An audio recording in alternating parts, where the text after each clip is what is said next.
to the Producer Circle. I'm your host, Gabe Castro, and you are tuned in to a very special edition of Producer Circle as part of our People Power Media Fest. We wanted to celebrate the years of content that we've created specifically for the Producer Circle, which has featured over 52 producer guests, several different hosts other than myself, and content and motivation from our PhillyCAM producers that have really inspired their fellow community members and hopefully steered them towards creating media of their own.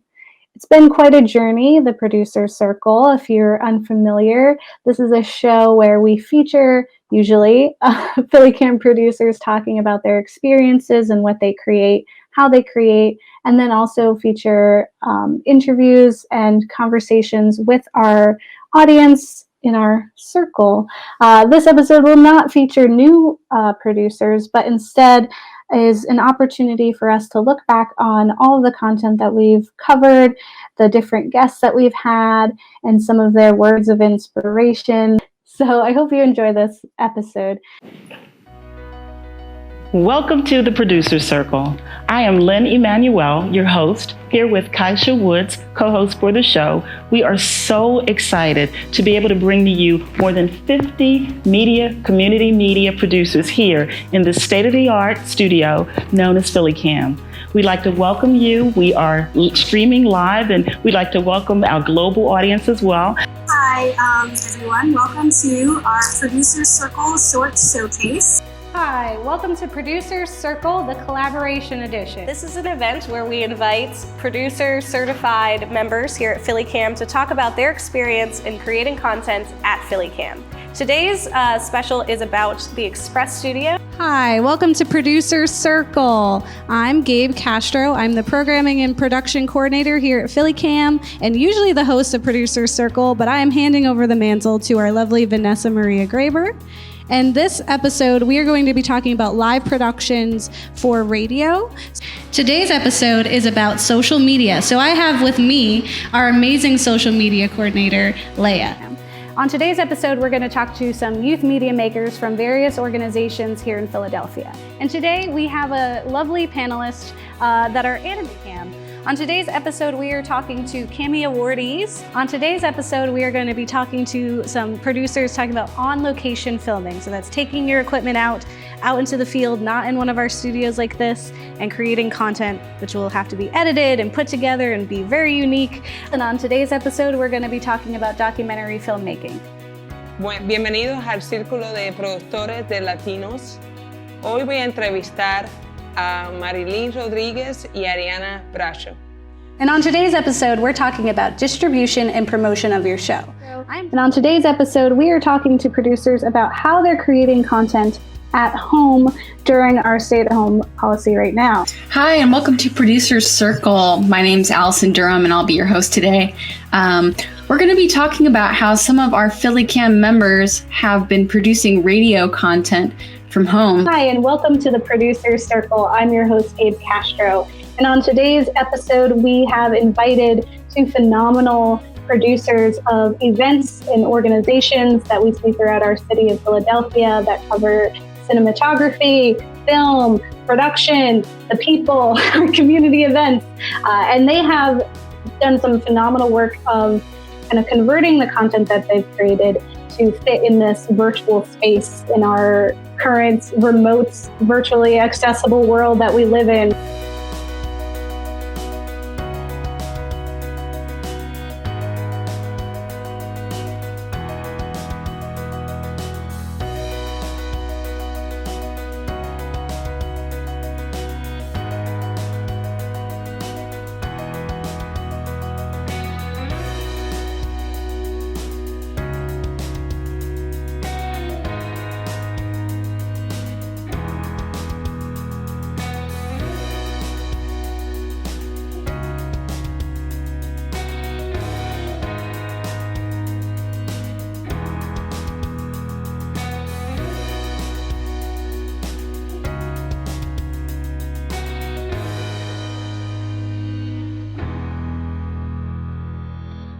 Producer Circle started before I became the host here at PhillyCAM, and it was hosted by Lynn Emanuel and Kaisha Woods.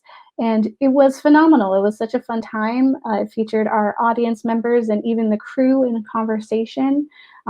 Years later, I took it on to start up the Shorts Showcase, which was a really fun opportunity to get together with members that I personally looked up to and appreciated their guidance and loved their content, and I felt like others would enjoy that as well. And so we did a special called the Short Showcase, and then we decided to kind of take it on to be something else, and the Producer Circle became a regular TV series produced by me and crewed by our TV studio crew members. So we have members learning behind the scenes and members sharing their experiences in front of the camera, and it's been a phenomenal experience.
Welcome to the Producer Circle.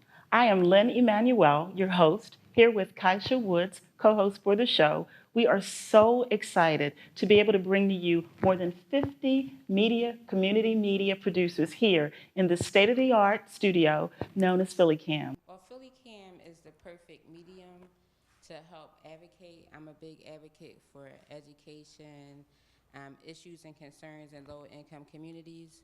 And PhillyCAM allows my voice to be heard through video, so it helps me get my message across just a little bit stronger and pull people into the message. So the media is all about giving voices to people that don't have voices, and these are artists that don't have a voice. We're able to bring them into the studio, show them in their best light, and then give them to the world, for the world to consume. So. Kaisha has gone over to the control room. She's going to interview a couple of the crew members in there. So we're going to let Kaisha take it. Well, here with Bob Bizik, and he's part of the crew. Tell us about yourself, Bob. Okay, well, I became a member of PhillyCAM back in June with my partner with Don't Go There Productions, Sonny Veloci, who is on camera 2 out there today. And it was great. It's great to be part of this family, and I've learned a lot. I've just taken the production studio classes, and I'm planning to take the editing classes for Final Cut. Excellent. I remember my class with Final Cut. You'll love it with Ryan.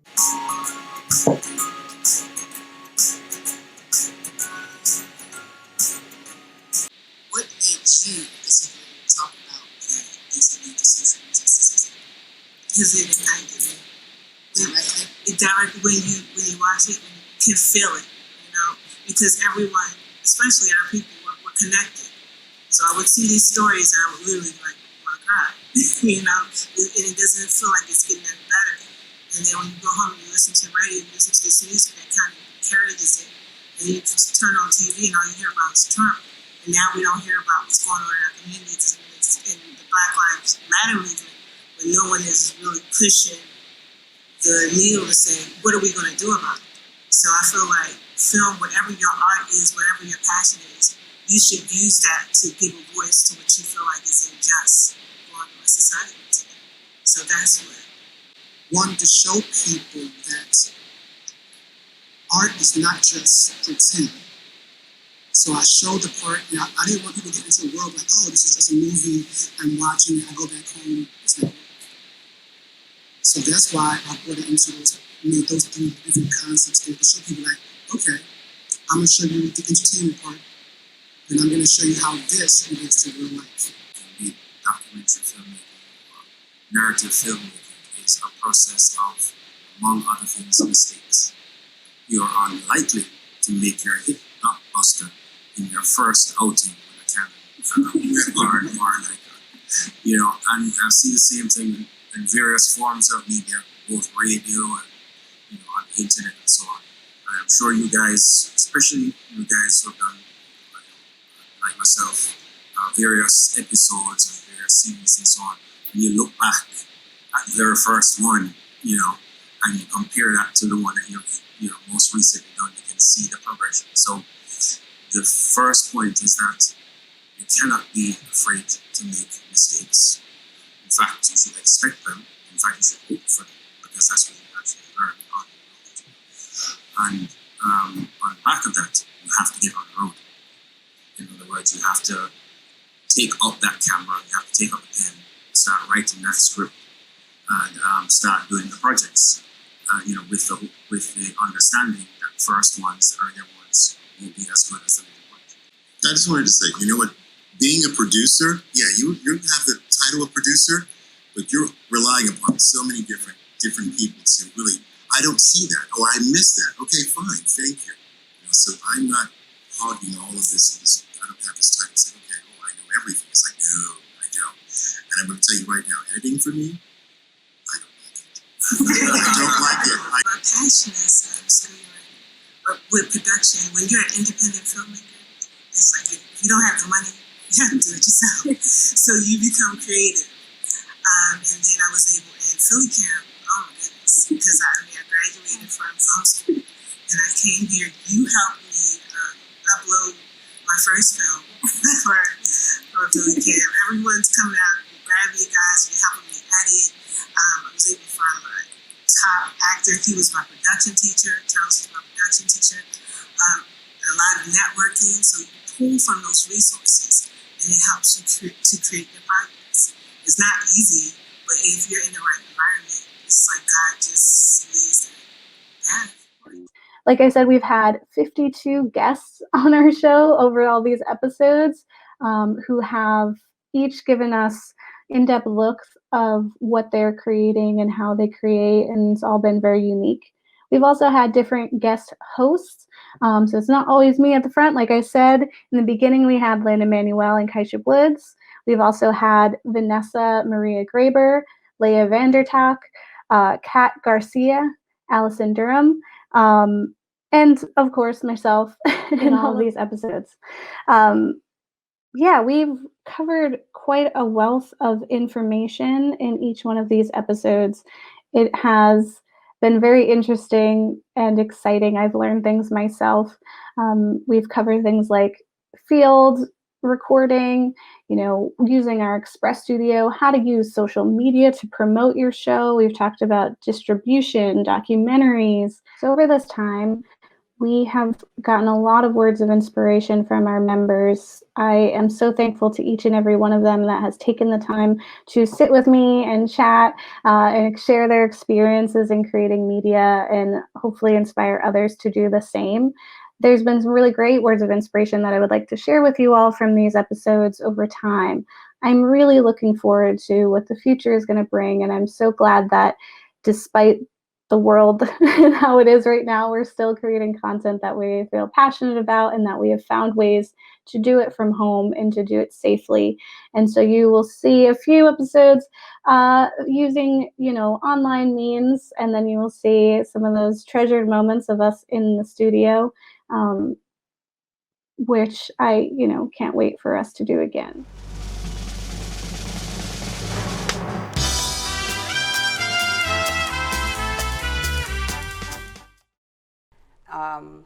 My experience here in the studio was initially very scary. I always had an interest in being a media professional, but I was afraid. I'm a behind-the-scenes type of person, and I don't necessarily feel comfortable being in front of the camera, but I'm being forced to today. But I just want to encourage everyone, if you have an interest in becoming a media professional, it's just like patchwork. Study, befriend persons who are more intelligent than you are in this realm.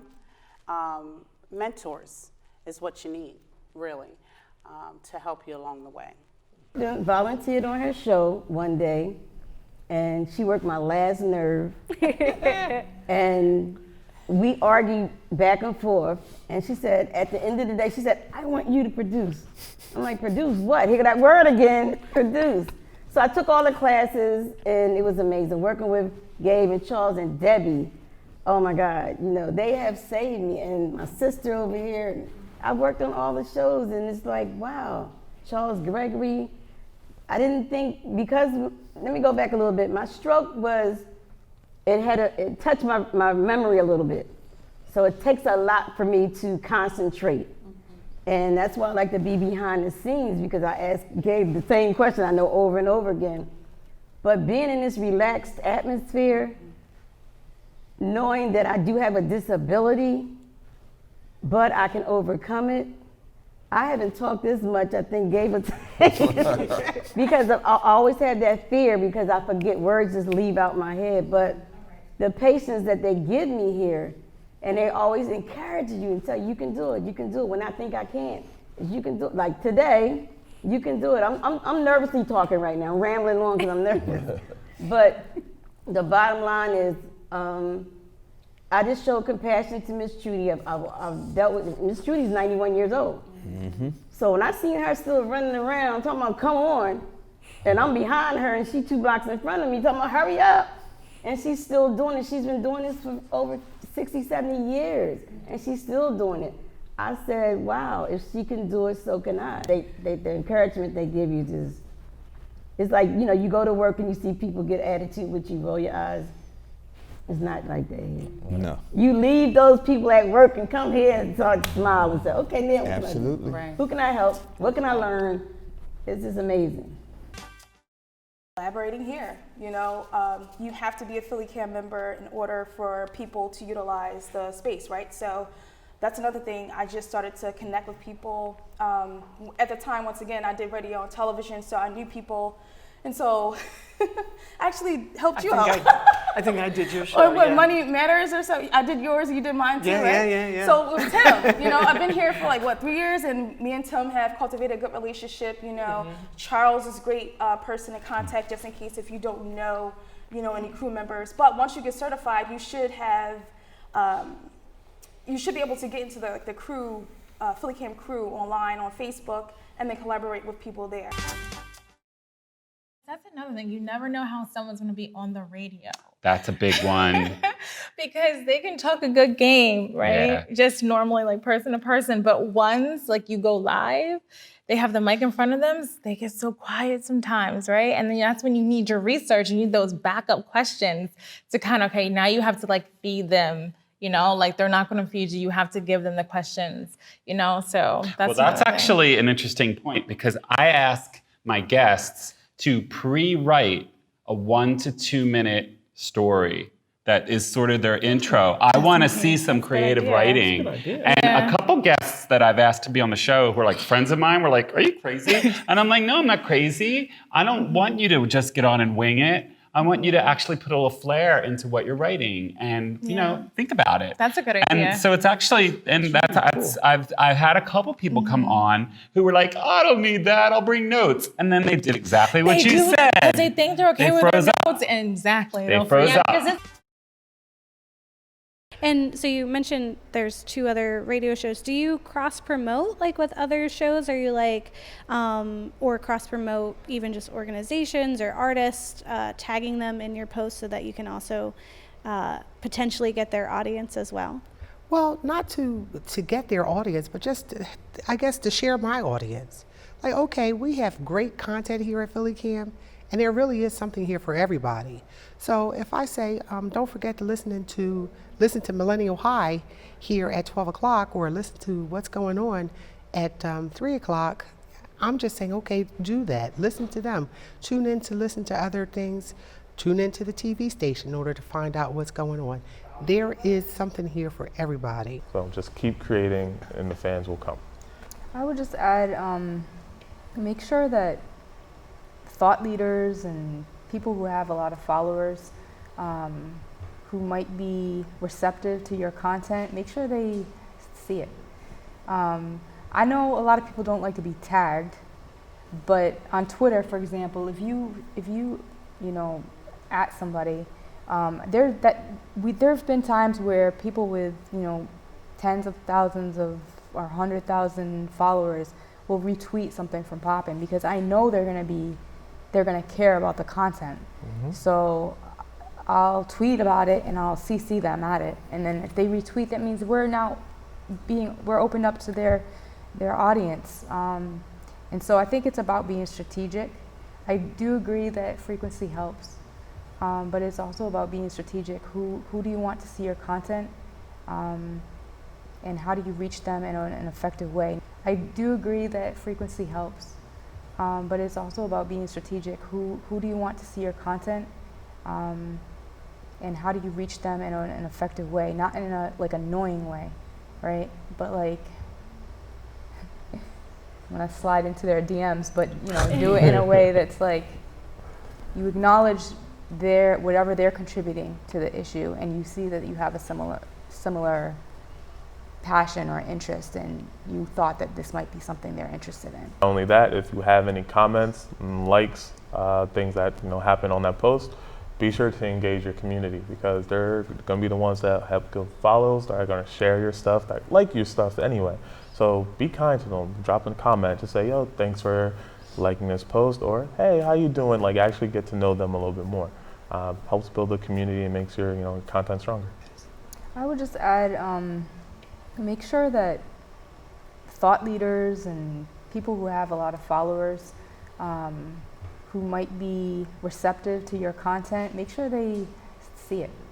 I know a lot of people don't like to be tagged, but on Twitter, for example, if you at somebody, there's been times where people with tens of thousands of or 100,000 followers will retweet something from Poppin', because I know they're gonna care about the content. Mm-hmm. So I'll tweet about it and I'll CC them at it, and then if they retweet, that means we're opened up to their audience. And so I think it's about being strategic.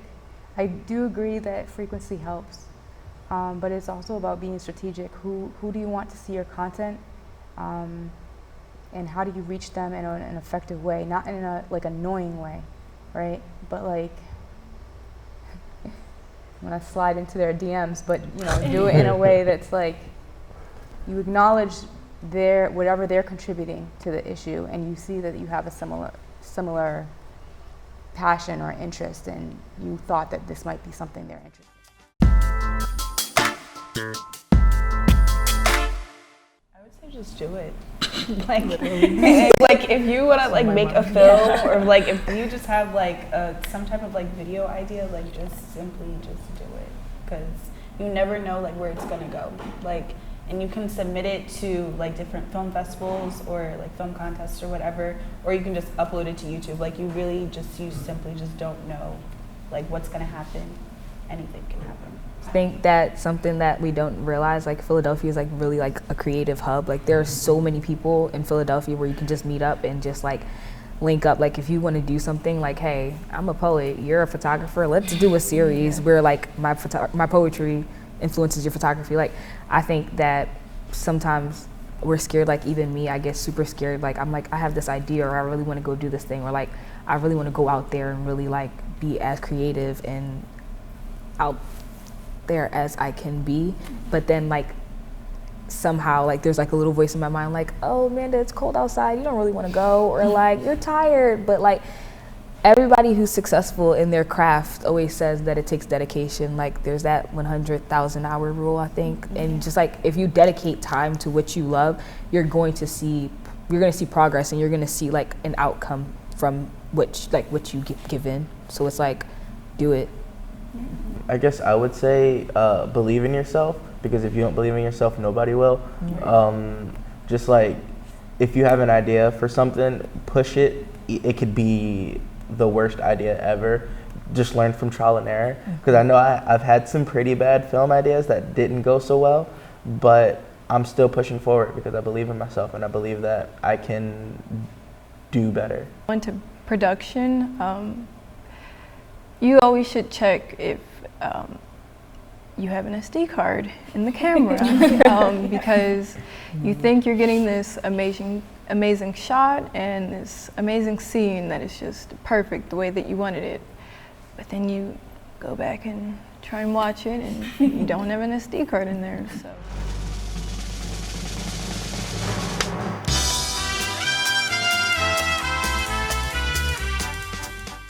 Advice is constantly draw. Yeah. Draw everything, you know, trees, people, and if you can, go join workshops, learn animation, learn anatomy, you know, learn just, you know, storyboarding, and just, you know, grow with your craft. I think to let go of perfectionism feels important. I feel like you can always go deeper with an animated project that you're working on, but you need to release it at some point.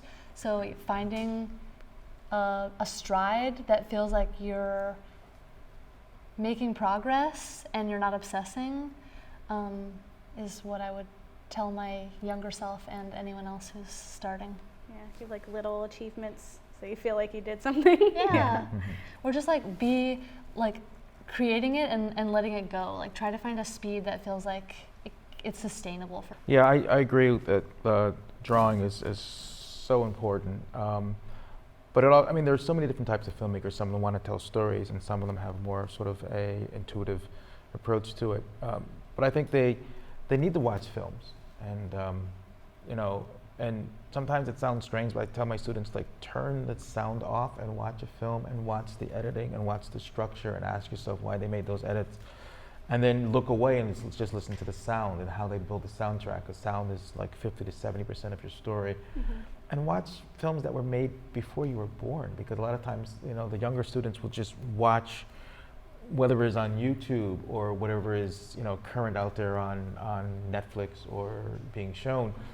And a lot of that work is really good, but a lot of that work came from earlier inspirations, and find out what that is about. And there's so much a wealth of work that was made 90s, 80s, 70s, 60s, golden age, the 30s and 40s, the silent era. Like, learn it all, because there's so much amazing work out there. It's funny that you said that thing about sound, because I was going to say my advice is always make sure you have enough time for your project to make sure that your sound is really good. Like your music, your sound effects and stuff, because especially I think with animation, it's just so important. It can make or break how engaging your piece is. For animation, I love it because I can do things that can't happen in our world. And so I always tell my students, like, if they pitch an idea, and I will say, if you can get an actor and a crew and do the same idea, don't animate it. Do something that's impossible, do something that's improbable. That's where animation works the best. And that's where its strength is. And so I'm attracted to those things. So if I have an idea, you know, it's either going to go on one side, well, this is good for live action, or this is good for animation. Yeah. And then I start getting in the headspace for what I need to start creating it that way.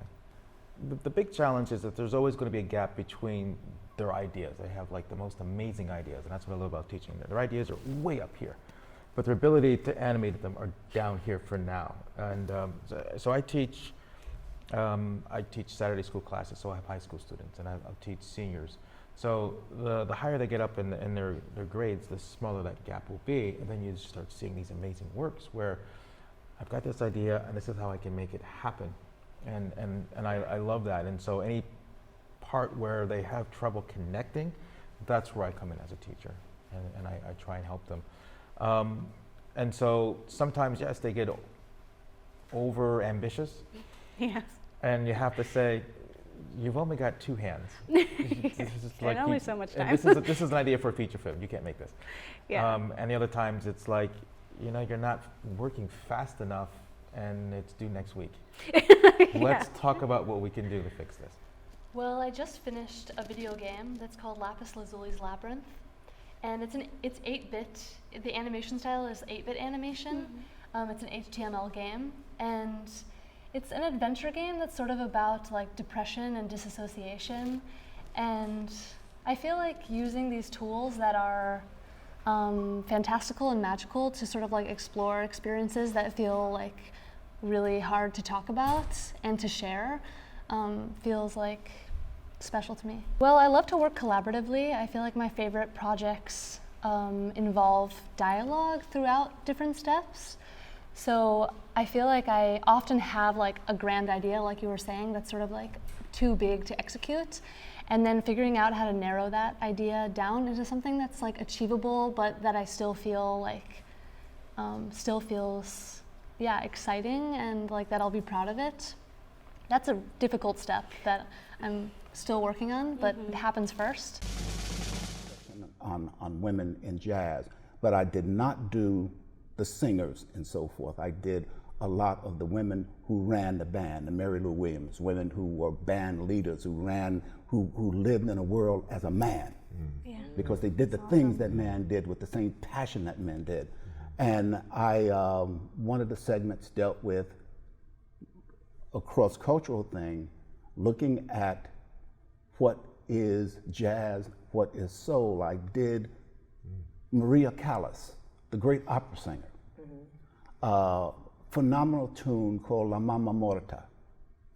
And if you remember the movie Philadelphia, when Hanks was explaining to Denzel why he was doing what he's doing, and he's walking around with the IV thing, and he's talking, and in the background, Maria Callas is singing this wonderful song, La Mamma Morta. Well, I played that, and I played it in connection with Sarah Vaughan singing Sometimes I Feel Like a Motherless Child. It's the same song.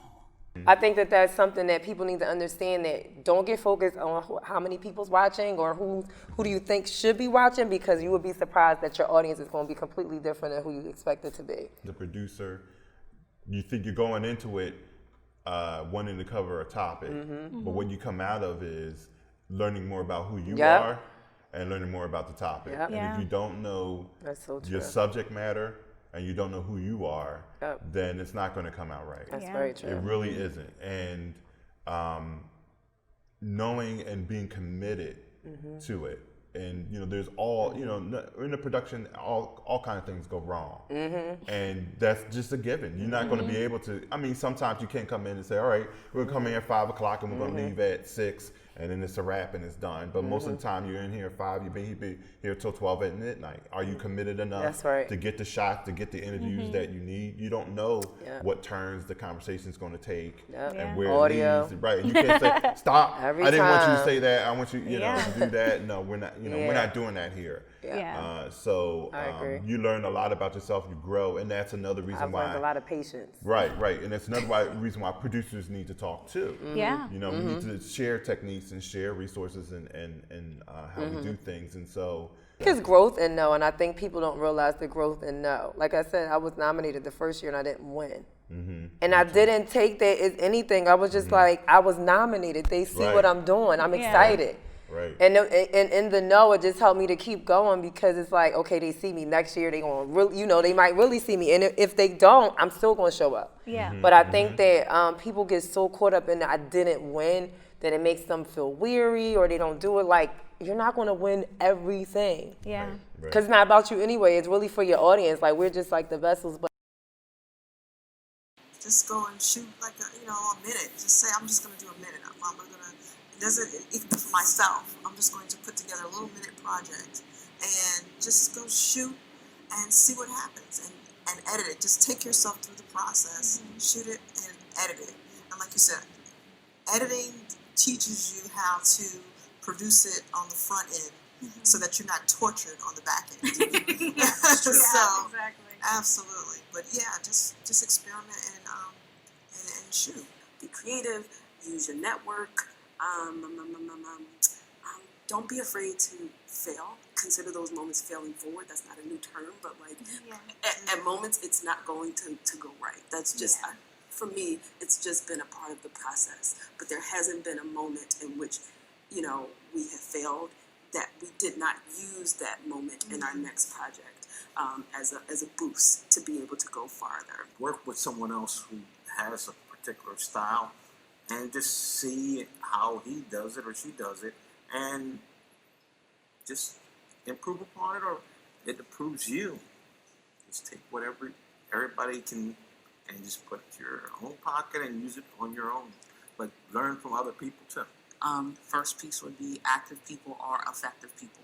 So the more active you are, the more that you get out there and try, the more effective you'll become at it. And then do it with a spirit of excellence.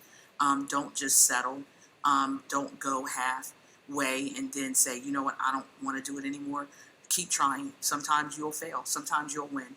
But the only way you're going to know is if you try. So that's the only advice I could give you is just keep trying. And then you'll be and pull on resources around you. There's so many people here at PhillyCAM that can help you. So don't be afraid to ask for help. The people that fail are the ones that try to do it and they don't know what they're doing.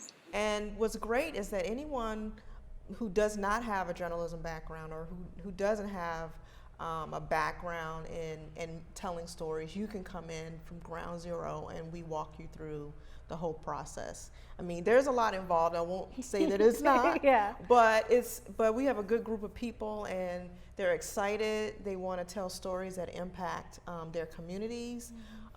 They want to talk about housing. They want to talk about immigration. They want to talk about evictions, healthcare, jobs. I mean, they want to talk about all the stuff that you want to talk about. And so we're just like, okay, well, let's talk about how we're going to do that.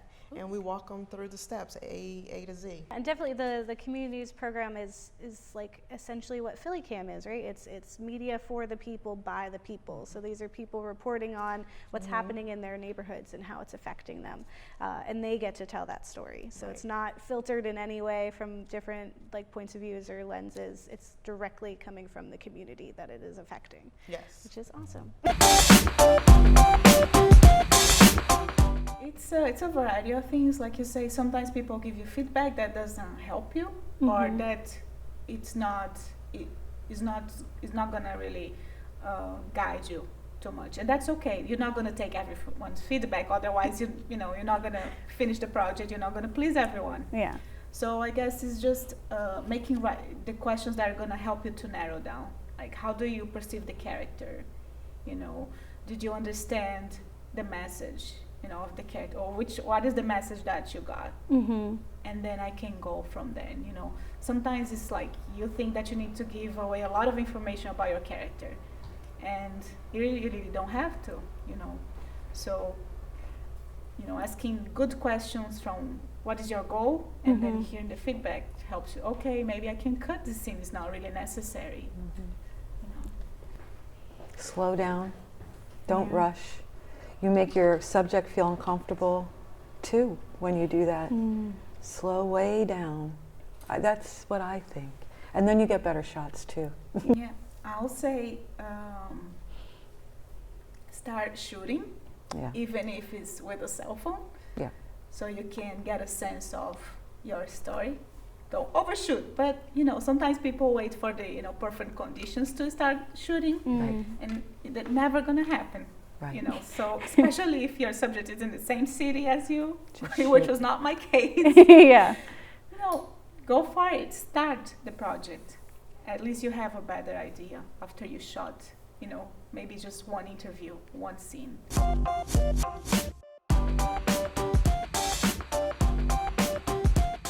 Reto ha sido pues coordinar con algunas organizaciones. Al principio ganarme la confianza de esas organizaciones que me escuchan por primera vez, me van a ver por primera vez, y bueno, ellos empiezan a creer en mi proyecto y en lo que yo quiero pues que la gente vea, que la gente se eduque Entonces, de ahí en adelante, pues fue que, pues, como que rompí esa barrera, pero al principio es difícil, eso es un reto que las personas comiencen a confiar en ti porque te ven por primera vez, no sabes quién eres, no saben quién eres y lo que puedes ofrecer. Y ahora, pues, donde voy, pues la gente ya me conoce y pues le doy muchas gracias a la comunidad por seguirnos. Mira, definitivamente mi mayor reto ha sido el idioma. Estoy en un canal de señal abierta, en un canal obviamente estadounidense que hablan inglés y yo no hablo inglés, yo hablo español y yo llego a PhillyCAM, intento hacerme entender de todas las formas posibles. Entonces creo que ese ha sido mi mayor reto, ¿no? El no saber el idioma estando aquí en el canal y en la emisora, que bueno, que hablamos inglés. Entonces bueno, ahí voy, poco a poco, venciendo esa barrera, que es lo importante. Absolutamente. Como Arián, que no le importa la barrera del idioma y está aquí presente y sigue ahí en pie de lucha, así que nada, para mí es eso. Bueno, aprender. Mira, yo creo que yo lo dije, lo he dicho como 3 veces, lo voy a volver a decir ahora aquí en este espacio. El llegar aquí fue como encajar, a pesar de que el idioma no estaba allí, fue como encajar con lo que yo venía haciendo, porque yo vengo haciendo esto en Venezuela. Yo hago teatro, he hecho cine, lo único que no hice fue televisión jamás, fíjate, nunca hice televisión, pero apoyé en la creación de contenido para algunos programas infantiles. Pero tú vienes con una experiencia y cuando llegas aquí te desestructuras, porque obviamente no estás en tu idioma. Y el llegar aquí fue un aprendizaje total. Desde el momento en que empezamos con Gabriela Watson en los talleres de formación, que como Marilyn yo invito a todos los latinos que tengan algo que decir, que sientan que pueden ser voz de sus comunidades, que vengan aquí y se formen, que vengan aquí y hagan los talleres y luego entonces puedan vincularse directamente con la producción de programas. Pero llegas aquí, encuentras gente nueva, una cantidad de muchachos que están apoyándote, luego encuentras mucha comunidad adulta que tú ves que están haciendo una cantidad de cosas. Yo he visto aquí abuelitas y abuelitos haciendo cosas maravillosas en la televisión y yo digo, es que es así, tenemos que aprender unos de otros y sí se puede, porque esto que ven ustedes ahorita en cámara y que nos ven a nosotras 3, tiene por detrás 7, 8 o 10 personas, porque la televisión, el cine, el audiovisual en general es un hecho colectivo. Eso es así. But it's also, I think, too, like, I don't know, I've been thinking a lot about, you know, this whole zeitgeist we're in about who gets to speak for whom and what stories you're telling, and so I'm thinking a lot about that. And yeah, that's good. That's good to think about that and have that at the forefront. I think it's like trying to figure out, you know, how are you contributing and not just making more noise, you know? And what is it that is going to, you know, stand out about the work?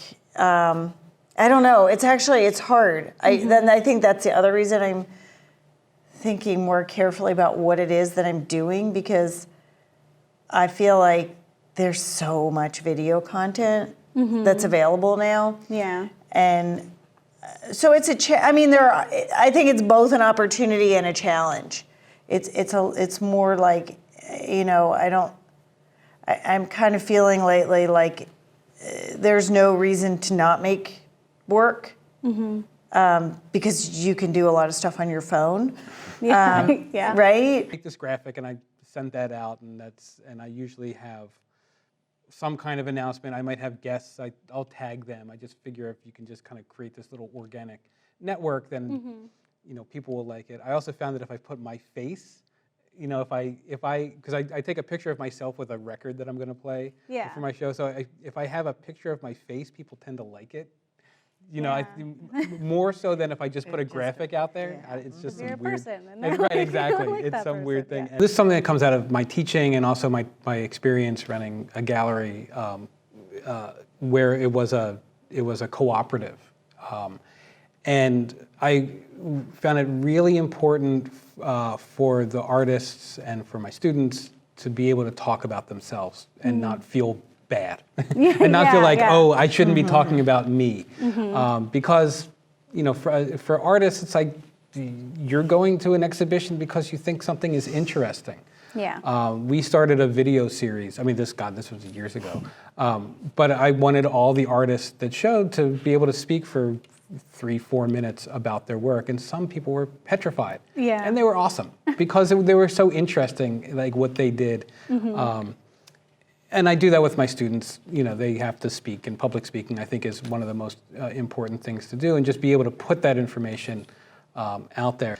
To hear people describe their process or what their work looks like or the materials that they're using, I think is really important. So just like, you know, you're making this thing, whatever this thing is, whether it's visual or audio or, you know, in some other kind of format, talk about it. Think about kind of why it's interesting and why someone else would think that's interesting. You know, kind of think about it from the audience's point of view. Want to say, well, I'm not going to do my production because it's not going to be as good enough quality, because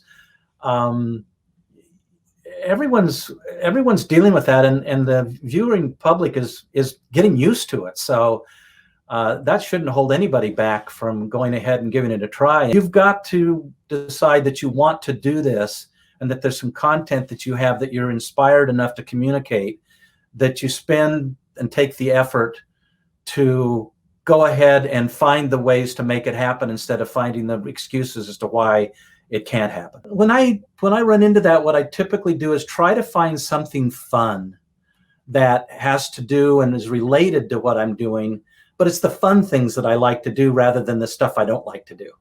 And so I'll just go play on some of the fun things, like maybe I'm just really blocked on the script or something that's not one of my strongest suits, and instead I'll just go and edit on a clip or something I'd really like to do. To me, that's fun, you know, but I find something that's fun, or create a template, or you know, just relax and watch a film or something, or a video that I think will give me some insights into maybe the kinds of things that I'm doing. But just anything to, or I talk to one of my collaborators and kind of use them to help cheer me up. So but just don't let it stop you. You know, inaction breeds inaction, and action breeds action. So if you just take small steps and have some fun, you'll eventually get back into the swing of things and get past your little burnout and move on. Don't necessarily know maybe an issue, but happens all the time. I guess you just have to be prepared for anything that comes out of it. Is that, you know, like we've been saying, you just have to get out there and do that. You just have to do what you've been doing. Whatever you don't know, is so many different people that you can reach out to. You have Allison, you have Vanessa, you have Gabe, Jeff. I'm sure they're all, you know, ready and waiting to help you get your content out there and help you iron out those kinks. You could also reach out to us.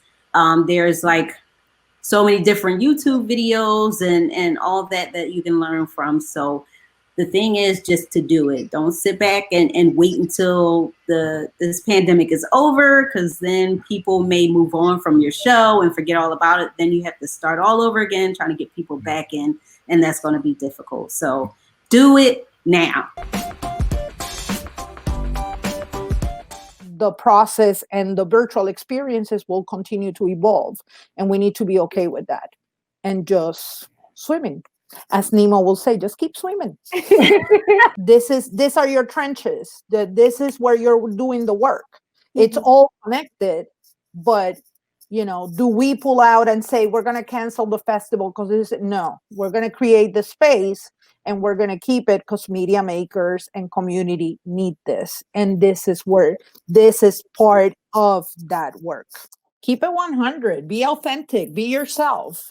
You know, come and you know, each one of us has a lot to offer, and there is definitely something to be said to embrace this work with an open heart and an open mind, and be flexible and engage in communication, be open in terms of dialogue with your audience and those that you're collaborating with. The worst thing that you can think is that you know it all, or that you know what you're doing. You're always learning as you go along. Important that even when we switch to a virtual platform where it is seemingly more weird and disjointed and it can make you feel less human, is to try and find that joy in continuing to build with your audience, continue to build with the people that you are talking to. That is about those relationships. Never take that for granted. Be a good partner, be good to your team, listen to yourself. There's no need to overproduce, although a lot of us feel that pressure, I think, in the working remotely and having seemingly more time. Yeah, so this is for the People Power Media Fest, which is 4 weeks of awesome content, interactive panels, and special workshops that we have designed so that people can continue to learn and celebrate amongst each other. And I'm really hoping that this episode adds to that narrative and you all can learn and see the great things that we've done for the Producers Circle, and hopefully in the future, you'll join us in the audience. So once again, thanks to everyone who made this show possible. Every TV studio crew class, every member crew that was led to make this production, every single one of our guests and guest hosts that have helped me in producing this show. Thank you all so much. We could not have done it without you. Thank you for watching The Producer Circle.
Philadelphia, get ready for PhillyCAM's People Power Media Fest. We're celebrating our commitment to representation, access, and literacy Monday, October 19th to Friday, November 20th, 2020.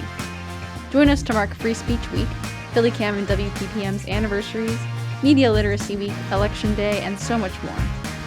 PhillyCAM will present 4 weeks of community programming featuring special workshops, panel discussions, and virtual events to PhillyCAM's television channels, radio station, and social. Tune in on Comcast 66, 966, and Verizon 29 and 30, WPPM 106.5 FM, and online. At PhillyCAM, we believe media should reflect and represent our communities. We all have the right to critically analyze and participate in media, and with access to media tools, we can build power and envision an equitable world.